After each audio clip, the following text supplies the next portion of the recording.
Olá a todos, boa tarde, quase boa noite.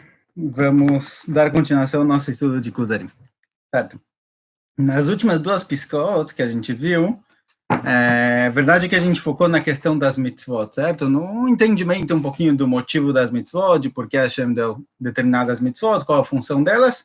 A gente focou um pouquinho nessa questão, mas a verdade é que o Haver, ele contou de novo toda a história, desde a saída do Egito, Moshe Rabbeinu tirando o povo, desde, na verdade, ele voltou até um pouquinho mais atrás, ele falou de Adam Arishon até Avram Avinu, em que a Sgulá, a Neshama do Yehudi foi passando de geração em geração, até Avram Avinu, e daí foi passando para Yitzhak, Jacob e para todos os filhos. Ele contou de novo toda essa história, falando que em cada um dos avós você tinha sempre aquele que ia ser a fruta, aquele que ia passar para frente a Sgulá, e o que ia ser só a clipar, ia ser só a casca, a parte de fora, que ia seguir para outro caminho. E o Kuzari nota alguma coisa muito interessante nas palavras do Haver. Ele fala, olha, você falou aí no meio do texto, a gente não leu tudo dentro, mas o Kuzari fala para ele, pelo que eu estou vendo do que você falou, realmente eu começo a reconhecer um pouquinho da verdade do judaísmo, a verdade dos profetas judeus. Porque tudo que Moshe Rabbeinu falou que ia acontecer, aconteceu. Moshe Rabbeinu vem para o povo no Egito e fala, olha, eu vou tirar vocês daqui. Ele tirou eles de lá. Antes de cada Macá e Macá, não está escrito no Kuzari, mas Hazal fala no Midrash, antes de cada uma das macotas, das pragas do Egito, Moshe Rabbeinu fazia uma marquinha na parede. Olha, quando o sol bater aqui, vai começar a macar. Quando bater aqui de novo, vai acabar. Certo? Tudo acontecia justamente no momento certo. Então a gente vê que quando o profeta ele fala, ele faz profecias, ele diz o que vai acontecer no futuro, isso daqui dá certo, aparentemente, realmente ele é verdadeiro, ele recebeu o que ele está falando de alguma fonte mais profunda, mais verdadeira. A ponto de que aparece na Gemara a seguinte história, Irmiau foi o profeta que profetizou basicamente a destruição do primeiro Beit HaMikdash. A maioria das profecias dele fala sobre a destruição do Beit HaMikdash. Obviamente ele não era muito querido pelo povo, ele foi preso, foi espancado, não gostava muito dele, certo? Mas ele profetizou sobre a destruição do Beit HaMikdash. A verdade é que o primeiro capítulo, o primeiro Perek de Irmiau, são profecias boas, profecias que contam sobre a continuação, sobre a Galut, que a Kadosh Baruch Hu continua com eles, mas ele profetizou bastante sobre a destruição. E uma das formas de verificar se esse navio é um navio verdadeiro é se tudo que ele fala acontece 100%. Como se diz, uma coisa que é 99% verdade é mentira. Para ser verdade mesmo tem que ser 100%. Para um profeta ser um profeta de verdade, para ele ser considerado alguém que realmente ele é um navi, tudo que ele fala tem que acontecer. Então, em Sefer Minial conta que ele teve uma profecia de que um dos profetas falsos que vivia na época de Irmiau, chamado Hananiah, Irmiau Navi fala, olha, Hananiah, você que é um profeta falso, você vai morrer esse ano. Nesse ano você vai morrer, não vai viver mais que um ano.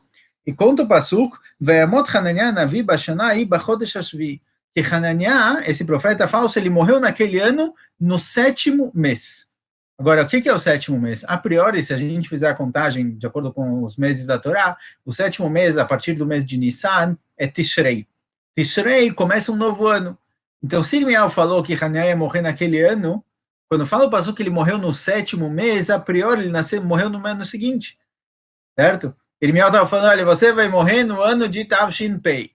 E de repente ele viveu até depois do Rosh Hashanah, Tavshin Pei Aleph. Então, a priori, a nevoa de Irmiau é falsa. Fala o Hazal, por que a Torá vem e fala justamente nesse ano, no 7º mês? Por que ela idguisha? Por que ela falou isso tão fortemente? O que ela quis dizer? O quê? Enfatizou, obrigado, Ravushi. Por que a Torá enfatizou? Tem ajudantes aqui durante o shiur. Eu vou estar com plaquinhas aqui falando a continuação. Por que a Torá enfatizou isso exatamente? Então, fala o Hazal, o que aconteceu? Esse Hananiah, que era um profeta falso, ele sabia que a profecia de Irmiau era verdadeira. E ele morreu em Erev Rosh Hashanah, no ano em que Irmiau tinha falado. Só que ele já avisou para as pessoas da casa, falou, olha, quando eu morrer, eu sei que eu vou morrer antes de Rosh Hashanah, porque Irmiau fez essa profecia, isso não tem volta. Mas me mantenham escondido em casa e só me tirem daqui como se eu tivesse morrido no dia seguinte. Ou seja, ele quis provar que a profecia de Irmiau era falsa como?